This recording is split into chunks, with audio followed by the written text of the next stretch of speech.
Bonjour les amis, vous êtes avec les Gilets jaunes constituants, toujours en week-end constituant, à Vierzon et on est dans la cuisine et on va parler ce soir du CNR, du Conseil national de la résistance. Alors effectivement ça c'était après la guerre et puis vers un nouveau CNR, vers un nouveau Conseil national de la résistance, point d'interrogation. On est avec deux citoyens. Bonjour citoyens. Bonjour citoyens. Bonjour. Bonjour citoyens. Alors, le CNR, on s'en souvient dans les films d'histoire. On s'en souvient avec les cours à l'école. Mais c'est quoi? C'était quoi ce CNR? Alors le Conseil national de la résistance, c'est pendant la guerre, les Français de tous bords qui se sont réunis pour établir un programme commun en vue, après la libération, de rétablir un système anti-oligarchique, un système qui va vraiment permettre aux gens de s'émanciper économiquement et culturellement. Alors le CNR a été fait pendant la guerre, avec une vision, une fois que la victoire sera assurée et faite, de reconstruire le pays, c'est ça? C'est ça. D'accord. Et là, dans le titre, on a vers un nouveau CNR. Donc là, on serait en guerre, plus ou moins tiède, plus ou moins larvée, une guerre d'extermination des pauvres, du peuple français, de nos racines, enfin bref, de plein de choses. Et puis, est-ce qu'il faut faire un CNR et avec qui et comment? Bien, en fait, le CNR a été fait avec tous les résistants, quelle qu'en soit leur étiquette, parce qu'à l'époque, l'étiquette ne servait pas à distinguer les gens. La question, c'était est-ce que tu étais un résistant ou est-ce que tu l'étais pas.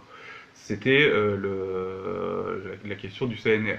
Et donc, les réseaux de résistance ont créé le CNR et ils ont écrit, du coup, ce programme qui, en fait, prescrit l'éviction de toutes les féodalités économiques et financières du pays, de la direction de l'économie. Et notamment qui passe par la nationalisation de la Banque de France, la nationalisation des 4 grandes banques et des entreprises qui ont collaboré avec l'occupant à l'époque. Donc là, c'est vraiment d'actualité, enfin, ça résonne d'actualité. Les résistants, bah, c'est les Gilets jaunes. Et puis, les occupants, bah, c'est le pouvoir oligarchique. Ça résonne d'actualité. Ça résonne d'actualité, et au sein des partis, quels qu'ils soient, les Gilets jaunes constituants ont appelé à une révolution intérieure au sein de chaque parti, justement pour que les dirigeants des partis ne dirigent plus en fonction des intérêts du parti, mais en fonction de l'intérêt national. L'intérêt, le bien commun. Le bien commun, oui, l'humanité. Et au niveau des syndicats aussi. Et au niveau des syndicats, les Gilets jaunes constituants ont également fait cet appel. Donc aujourd'hui, en fait, on ne distinguera plus des gens en fonction d'où ils viennent, mais en fonction de ce pourquoi ils sont prêts à se battre. C'est ça l'idée du CNR. Et leur allégeance. Du fait qu'ils fassent plus allégeance à un parti ou à un sous-groupe, mais à quelque chose de plus grand qui est le bien commun. Ok, bon, on va y aller. Ouais, ça, c'était l'intro. Ok, on commence par qui sur ce petit cours d'histoire? En fait, les deux choses qu'on a voulu mettre en avant en fait, dans le programme du Conseil national de la résistance, c'est d'abord l'aspect économique que Benjamin a un petit peu expliqué sur la nationalisation de la Banque de France, sur la nationalisation et la réunification de tous les biens stratégiques de la nation dans le transport, dans l'énergie, par exemple. Alors, explique-nous un petit peu ça. C'est-à-dire que à la Libération, on a réunifié les différents distributeurs d'énergie, producteurs d'énergie, par exemple pour parler d'EDF, pour finalement n'avoir qu'un seul organe qui a un intérêt essentiel pour tout le monde, qui est de pouvoir fournir de l'énergie aux particuliers, aux villes et aux entreprises. C'est un intérêt global. Et il y a un deuxième point qu'on a voulu développer en fait sur le programme du Conseil national de la résistance. On va y venir, mais je vais vous lire ce passage pour que vous sachiez ce que nos ancêtres ont pensé pour la France de demain. Et on va nous-mêmes avoir une petite critique là-dessus par rapport à pourquoi ça n'a pas été fait. Qu'est-ce qui a foiré dans le programme du Conseil national de la résistance pour que cette bataille contre l'oligarchie puisse perdurer dans le temps. Donc c'est ce passage-là du programme du Conseil national de la résistance, donc, où ils disent « La possibilité effective pour tous les enfants français de bénéficier de l'instruction et d'accéder à la culture la plus développée, quelle que soit la situation de fortune de leurs parents, afin que les fonctions les plus hautes soient réellement accessibles à tous ceux qui auront la capacité requise pour les exercer, et que soit ainsi promue une élite véritable et non pas de naissance, mais de mérite, et constamment renouvelée par des apports populaires. » Donc ça, c'est le deuxième point qu'on va aborder. Le premier truc, c'est la création monétaire et l'économie. Donc pour ça, on va faire un petit rembobinage dans le passé. On va revenir au moment d'après-révolution où un certain Napoléon Bonaparte, très rapidement au début de son mandat, a vendu les assignats de l'Église, c'est-à-dire, si je ne dis pas de bêtises, des biens matériels collectés dans l'Église, convertis en or pour pouvoir financer l'économie. Il les a vendus aux 200 familles les plus riches de France, qui ont constitué avec ça la Banque de France, et il leur a laissé l'exclusivité de la création monétaire. Et c'est là que le bas blesse. D'accord. Donc, on revient encore plus loin que la Seconde Guerre mondiale, on revient aux assignats. Ok. Et pour revenir au niveau du CNR, le CNR a été... D'accord, on va avoir un petit bug de connexion, les amis. Alors, le CNR, ça a été fait pendant l'occupation nazie. Donc, c'était des cellules de francs-tireurs partisans, de gaullistes, de communistes, de royalistes, qui, malgré toutes leurs divergences et leurs sensibilités différentes, ont décidé de s'unir sur un programme commun. Ce programme commun, c'était déjà de foutre à la porte, foutre en l'air l'occupant. On peut faire une analogie avec la situation actuelle. L'occupant, on est sous occupation oligarchique. Hein, quand on voit essentiellement. On est obligé de passer par les banques commerciales. Quand on se fait rémunérer pour son travail, on va pas à la compta prendre son chèque ou ses pièces et ses billets. C'est un virement sur notre compte bancaire. Et ça, oui. On est obligé là. Hein. Dans le programme du CNR, il y a deux choses. Et la première, c'est de se débarrasser de l'occupant. La deuxième, c'est d'évincer les féodalités financières de la direction de l'économie. Donc ça, c'est le programme d'après-libération. D'accord. Le problème, c'est qu'on s'en est débarrassé au moins, en bonne partie, pendant au moins 30 ans, mais qu'après, ce pouvoir oligarchique a repris le pouvoir, culturellement et économiquement. Et c'est pour ça que c'est important de resituer le CNR par rapport à la trahison de Napoléon, pour pouvoir se figurer pourquoi est-ce que ce programme du Conseil national de la résistance a été révolutionnaire dans l'histoire de France. Ok, bon on y va alors. Alors c'est parti. Ce qu'il faut voir, c'est qu'il y a eu des tentatives pour reprendre le contrôle de la création monétaire à la libération, avant la libération, mais que ça n'a pas forcément abouti. Donc c'est qu'en temps de crise, pendant la guerre, qu'on a réussi à s'unir par-delà nos différences pour pouvoir avoir un programme d'intérêt commun. Ça me rappelle un slogan, un peuple uni est invincible. Je sais pas, ça vient d'où? Ça vient je crois que de la semaine 19, de l'acte 19, sur une grande banderole, un peuple uni est invincible. Ouais, et on voit bien là tous les efforts du système médiatique pour essayer de diviser les gilets jaunes. Exactement. Essayer de mettre des clivages droite, gauche, anti-homophobes, antisémites, enfin bref, ou homophobes, enfin il y avait plein de... Et là on voyait bien le système, hein, les journalistes, les éditocrates, appuyer, essayer de trouver les gilets jaunes homophobes quelque part, alors que on a plein de copains qui sont homos, qui sont sur les ronds-points, etc. Et vraiment ces tentatives de diviser hein, pour régner. Ok. Là-dessus, en 1944, au niveau du CNR, les Allemands occupaient la France. On est là sous occupation oligarchique, Monsanto, Vinci, etc. Comment on fait? Est-ce que les leçons de l'histoire peuvent nous servir à évincer cette oligarchie? Ok, on s'unit, on est unis, parce que les gilets jaunes sont unis, hein, il y a des tentatives de division, on les connaît très bien, hein, il y a beaucoup d'idiots utiles qui viennent sur nos ronds-points ou qui essayent de nous infiltrer, on parle de partis de droite ou des partis de gauche, mais ça veut plus rien dire, hein, c'est des poulets sans tête, c'est des structures pyramidales, autoritaires, opaques, qui envoient des idiots utiles voilà, au casse-pipe, puis bon, voilà, les gars avec leur propagande, leur drapeau, ils restent pas sur les ronds-points, hein, ça c'est sûr. On a fait d'ailleurs plusieurs interviews de gars de la France Insoumise qui essayaient de récupérer la légitime et saine colère des Gilets jaunes pour Mélenchon ou autre. Bon, ça c'est fait, on est unis. Comment on vire les oligarques? Comment on vire Vinci? Comment on vire Monsanto? Comment on vire tous ces lobbyistes des oligarques qui influent au niveau de la Commission européenne, qui influent au niveau de l'Assemblée nationale? Comment ça se passe? Est-ce qu'on peut avoir des leçons du passé? Alors, je veux bien répondre là-dessus. C'est que, en fait, la question du programme du CNR, c'est est-il applicable, parce que là on est en pleine élection européenne, est-il applicable dans le cadre de l'Europe? Or, la réponse est de tout simplement non, parce que alors aujourd'hui ils ont fait une chose très vicieuse. La Banque de France n'a pas été privatisée, elle a été rendue autonome. C'est très vicieux, c'est-à-dire elle a exactement les mêmes statuts officiels qu'une banque publique, sauf qu'elle se conduit comme une banque centrale privée, celle que Napoléon avait créée. C'est-à-dire, en gros, on a un organe public dont on n'a pas le contrôle, dont l'État n'a pas le contrôle, et c'est la BCE aujourd'hui qui a le contrôle. Et d'ailleurs, si il y a des gens, s'il y a des Africains qui nous regardent, qui sachent qu'aujourd'hui, le franc CFA n'est plus sous contrôle français non plus, mais sous le contrôle de la BCE. C'est-à-dire, il y a une double bataille qui dépasse aujourd'hui la France et qui concerne beaucoup plus de monde. C'est-à-dire, effectivement, on a une oligarchie qui est là, et qui a pour courroie de transmission l'Union européenne. Alors, la question, c'est pas Frexit ou pas Frexit, la question, c'est dissolution de l'Union européenne ou pas. Parce qu'en fait, s'il y a un Frexit, il y aura encore une courroie de transmission indirecte. Les autres pays de l'Union européenne qui resteront dedans, et qui feront tout pour nous couler. La question, c'est dissolution ou pas dissolution. D'accord.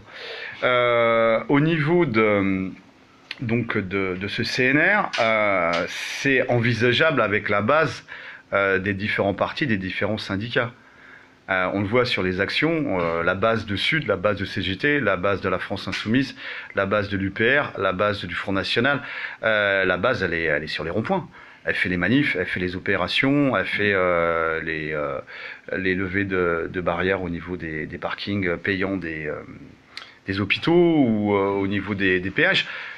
Elle est là, l'union elle se fait en fait. Ce qui manque c'est quoi? C'est des cadres, mais qui dit cadre dit déjà une nouvelle organisation un peu pyramidale, alors qu'on est là on est en organisation horizontale. Je pense que ce qui manque c'est une clarification sur les idées et sur ce qui permettrait d'avoir une politique qui profite vraiment à tout le monde, au bien commun. Et là-dessus, le programme du Conseil national de la résistance, avec l'éviction des féodalités financières de la direction de l'économie, la nationalisation de la Banque de France de 1945 jusqu'à 1973, non. on rentre dans les... Vas-y.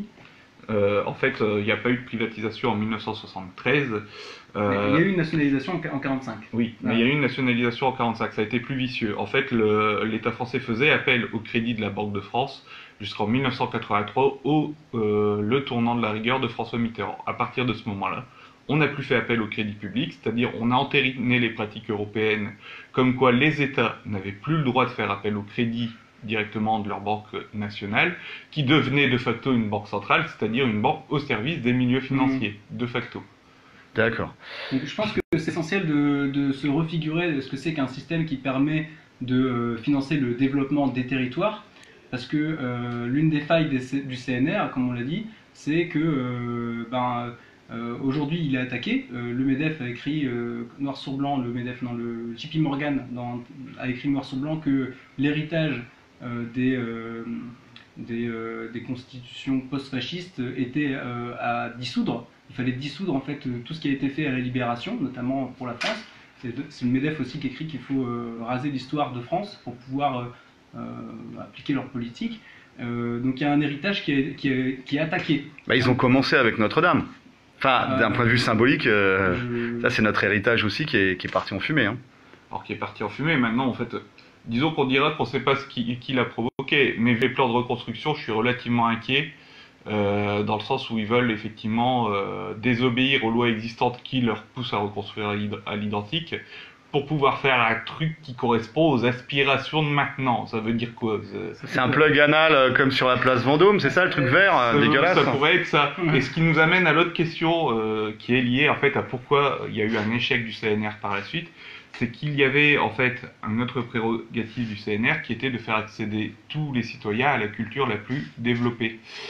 Or, il se trouve que il y a eu 2 tentatives, une dans le ministère de l'Éducation avec le plan Lange-Vallon et une avec la proposition de Christiane Faure pour un ministère de la Culture, qui n'a pas été fait non plus. On a eu à la place à un ministère de la Jeunesse et des Sports. Alors ça, c'est sous De Gaulle. C'est à la Libération. Et en fait, il y a eu un ministère de la Culture sous De Gaulle, qui a été créé sous la pression de toujours Christiane Faure et avec André Malraux à sa tête. Le seul problème, c'est les fonctionnaires qu'on a mis dedans. C'est-à-dire qu'à l'époque, il revenait des tonnes de De Gaulle avait fait les accords d'Évian et tout ce qui est décolonisation. Et donc, des fonctionnaires revenaient des colonies. Et en fait, on n'avait personne formé dans la culture. Donc on a remis tous ces fonctionnaires-là au ministère de la Culture, et c'était pas des gens qui avaient un sens de ce que c'était une culture qui élève l'esprit humain, et qui émancipe les gens. Ils n'avaient pas du tout un sens de ça, donc en gros, au bout ça a pu, il y a eu 2-3 trucs intéressants comme laver les immeubles, restaurer les immeubles de Paris ou des trucs sur le patrimoine, mais à part ça, en fait, ça a été surtout la promotion de l'art contemporain. Contemporain, pardon, c'est-à-dire Buren, Juan Romano Churquelescu et tous ces joyeux bonhommes. Et ça, à un moment, ça a donné cette chose-là. Et pourquoi, en fait, cet art-là? Bah, en fait, parce que les Américains considéraient que c'était l'art de la démocratie au sens américain. C'est-à-dire, en fait, simple, la démocratie, c'est d'aller, en fait, au festival d'Avignon et de faire pipi sur la scène, quoi. D'accord, donc c'est quand même il y a quand même on baisse de niveau là. Hein. Une sacrée baisse de niveau. Par rapport à Molière. Par rapport à Notre-Dame et Molière d'un côté et Buren de l'autre, effectivement. Et pendant cette période des 30 glorieuses, un crédit productif public dirigé, parce qu'on avait le commissariat au plan, ce qui fait qu'on avait une cohérence dans où on mettait l'argent pour équiper, aménager le territoire et offrir à chacun les moyens de se transporter sur le territoire. Avec une vision long terme. Ça, c'est une vision quoi? 10 ans, 20 ans, 30 ans Plus parfois même pour des projets comme le canal Seine-Nord-Escaut, qui est un projet qui donne nécessairement à devoir penser sur au moins 100 ans. Alors, en sachant qu'il n'a pas encore été fait, ce canal. En sachant qu'il n'a toujours pas été fait, puisqu'on n'a plus le crédit productif public. Alors que maintenant, les politiques, c'est une vision 5 ans, c'est une vision pour se faire réélire. Là, on est sur du 5 ans, on passait à du 100 ans et on passe à du 5 ans. Alors, et encore maintenant, avec M. Macron, je pense que sa vision, c'est quand est-ce que les Gilets jaunes arrêteront de manifester. C'est-à-dire, il est même plus en 2022. Pour vous dire, à mon avis, dans sa tête, il est plus en 2022 du tout. Le citoyen Emmanuel Néron. D'accord. Emmanuel Néron.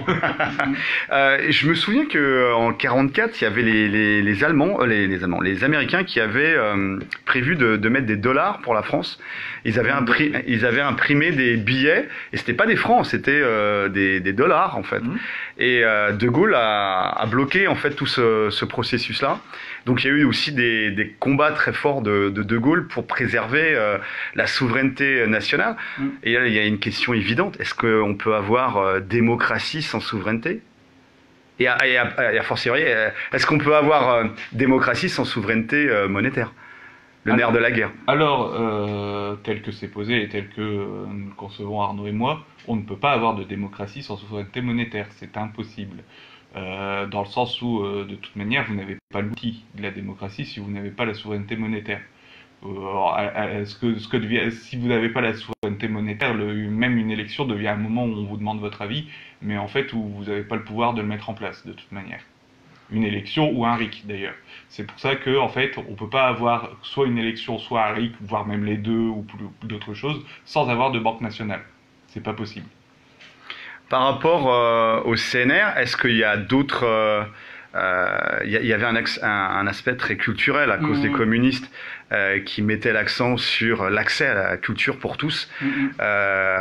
Si vous avez eu la chance d'aller par exemple à Prague ou dans les pays de l'Est, les Narodni Livado, les théâtres nationaux, c'est pas des bourgeois qui allaient. Il y a des bourgeois qui allaient, mais il y avait aussi surtout des ouvriers, des prolétaires endimanchés qui allaient écouter de l'opéra, et il y avait cet accès, cette démocratisation de la culture. Et on pense aux résultats des pays de l'Est au niveau à la fois de l'accès à la culture, mais aussi au niveau de l'éducation et du sport.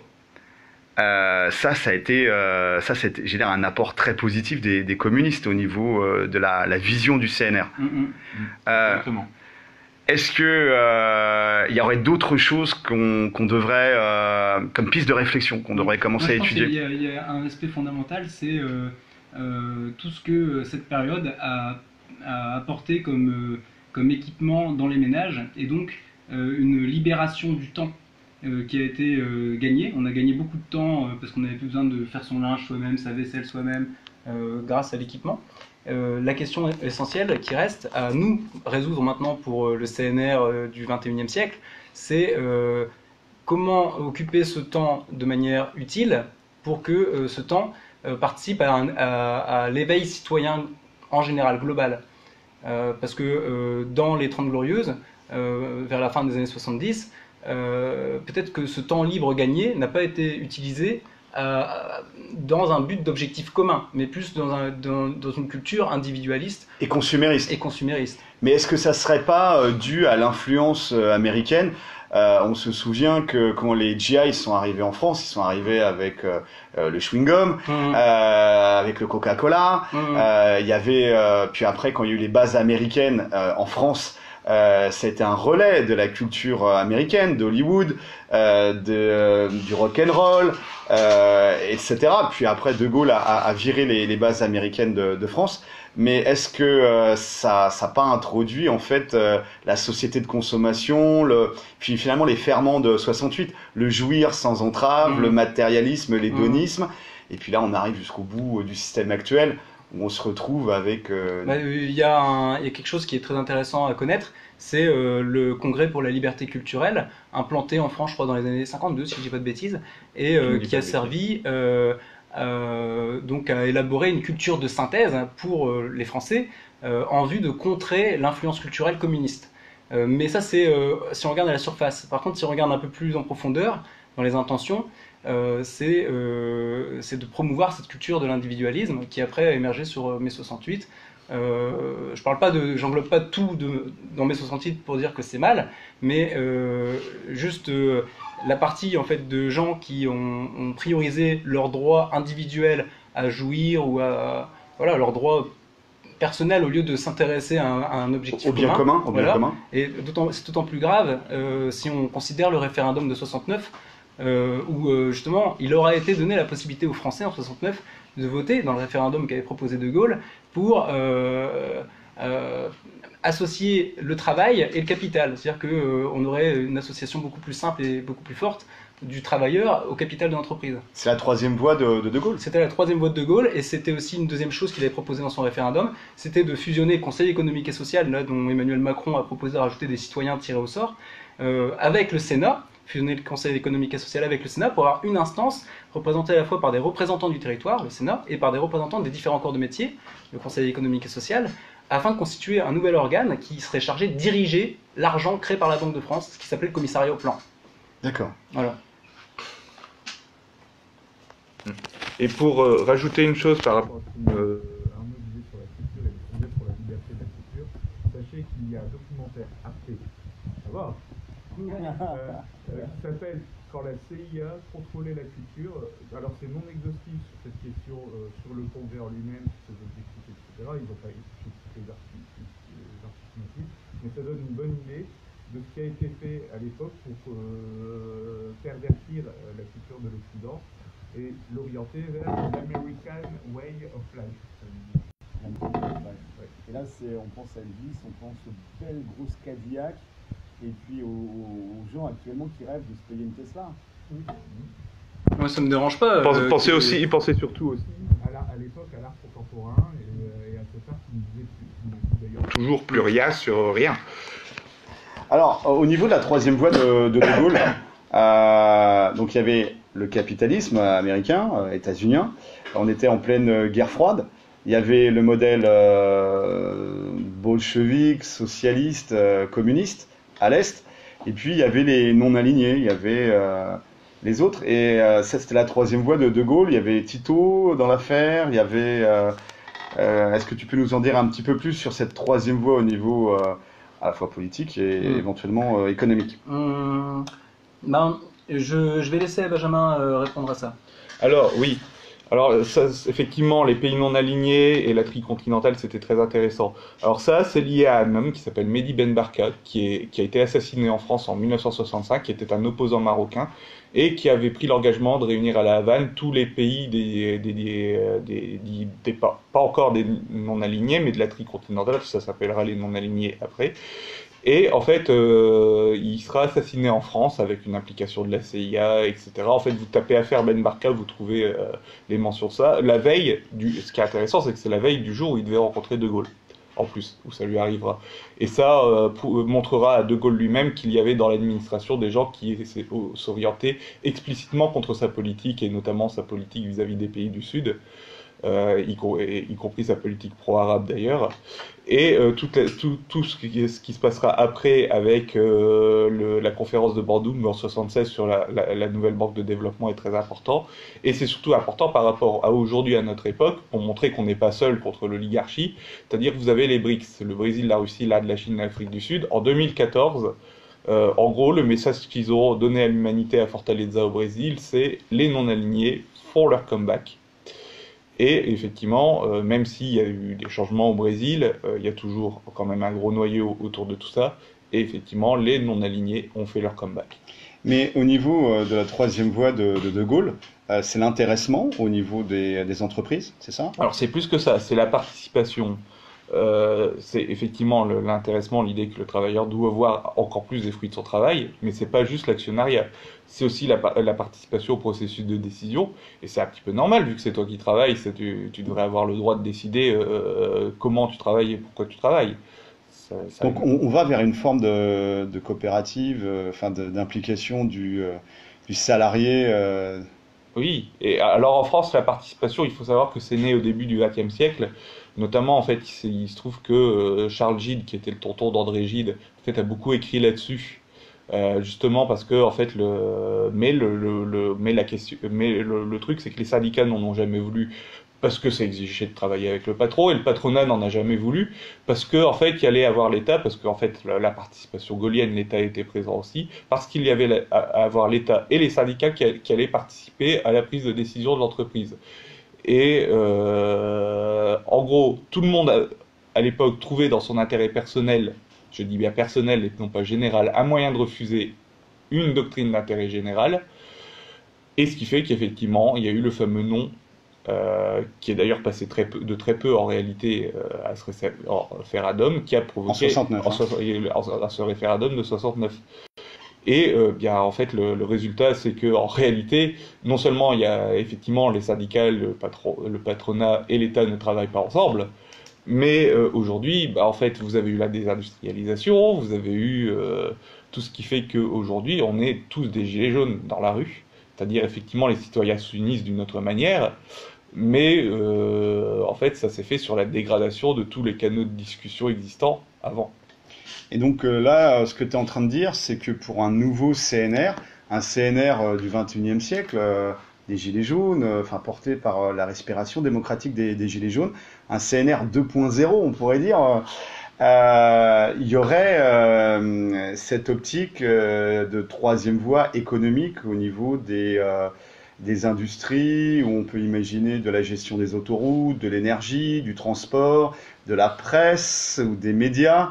Qu'on sait l'importance des médias, leur exposition à la pression oligarchique, puisque le quatrième pouvoir n'est pas du tout indépendant, c'est le cinquième pouvoir, le pouvoir de l'argent qui le contrôle complètement, alors que il ne faut pas de profit, Libération, Le Monde, ça se vend pas, on le sait très bien, Le Figaro non plus, mais pourtant il y a des milliardaires qui investissent largement. Et quand on voit le complexe Altis sur BFM ou le Monde, le bureau du Monde dans le 13e arrondissement à Paris, c'est vraiment c'est luxueux, enfin c'est propre, hein, c'est pas de la déchéance, il y a beaucoup d'argent investi. Donc voilà, alors un problème de connexion. Ok, on va continuer. Donc est-ce que cette implication des salariés, de l'État et du patronat sous forme de troisième voie, ça pourrait prendre quelle forme sur ce nouveau type de CNR? Quelles pourraient être les pistes de réflexion qu'on pourrait d'ores et déjà penser? dans un programme du CNR, on pourrait très bien envisager de remettre sur la table la question de l'association du capital et du travail. Mais la priorité avant tout, c'est d'avoir le RIC pour pouvoir définir à nouveau une stratégie de développement pour le pays, donc le RIC associé à la Banque nationale pour le crédit productif public, et pouvoir repenser en fait, dans le long terme sur la plus 30 glorieuse, mais 130 ou 1000 glorieuses. C'est ça ce qui nous permettra, je pense, de définir une troisième voie. Mais le RIC sans indépendance des médias, ils vont nous la mettre, tu le sais très bien. Ouais. Parce que l'hypnose et le matraquage et médiatique, la propagande, la dictature de l'opinion. Voilà, la création de l'opinion et le modelage de l'opinion va retourner le RIC contre nous, c'est évident. Ah oui. En tout cas, ils vont le tenter. Et puis, on se souvient de Valéry Giscard d'Estaing en 2005, il était complètement pour le référendum, à condition que ça soit oui. Et puis en 2008, ils nous l'ont mis quand même. Donc on voit que c'est quoi? C'est un peu la poule et l'œuf, quoi. Il faudrait les médias sous forme de coopérative avant le RIC. Il faut que dans l'esprit de tous les gens qui veulent aujourd'hui s'engager dans un CNR, l'idée soit très claire que l'objectif principal, c'est de pouvoir redévelopper le territoire. Et si on a ça très clairement dans notre esprit au moment où on milite, le reste suivra. Alors, moi là-dessus, je veux bien tenter une réponse sur la question du monde des médias. La chose à savoir, c'est est-ce que les gens croient les médias ou pas. Je ne sais pas si vous avez fait la même chose que moi. La plupart des gens de notre entourage, en général, ne croient pas les médias. Qu'est-ce qui fait qu'ils se conduisent souvent comme des gens qui y croient quand même? On peut faire un sondage, hein. Est-ce que les gars, est-ce que vous croyez aux médias? Bon, vous êtes gilets jaunes, mais est-ce que dans votre entourage, ça croit encore aux médias? Oui. Ouais. Moins, mais oui. Toi, ouais. Ça continue à y croire. Les C'est parents. un prof, donc les profs y croient encore aux médias. Ah, ok. Donc, vous voyez, j'ai été trop optimiste sur ceux qui me suivent. Vous voyez, j'ai été trop optimiste sur l'état de la population. Et la question à se poser est là, c'est que à un moment.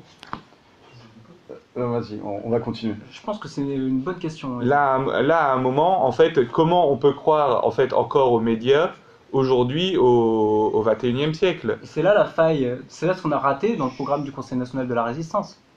Parce qu'on on s'est pas donné les moyens de former une population qui soit apte.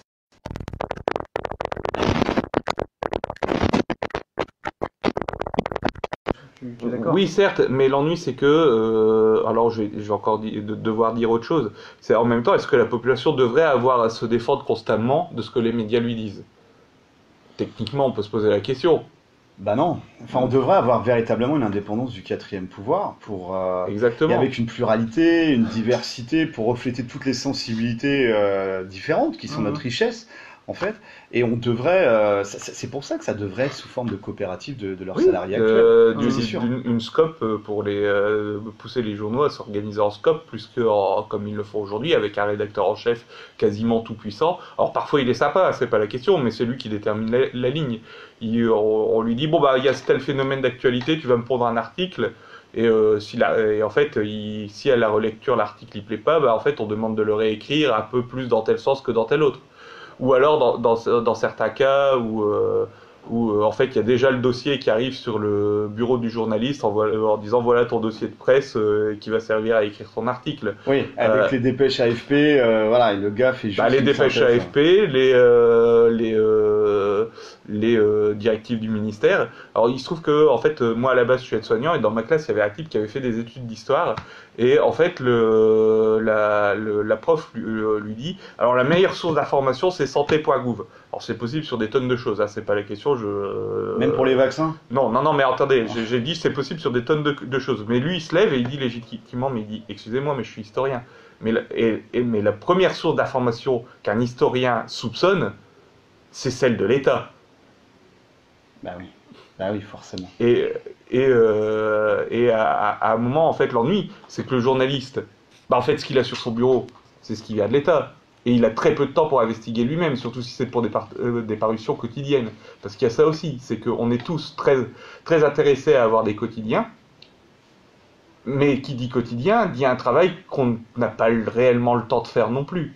C'est-à-dire que c'est un peu pareil qu'à la télé, on peut pas demander à la fois de la quantité et de la qualité. Bah là, c'est pareil.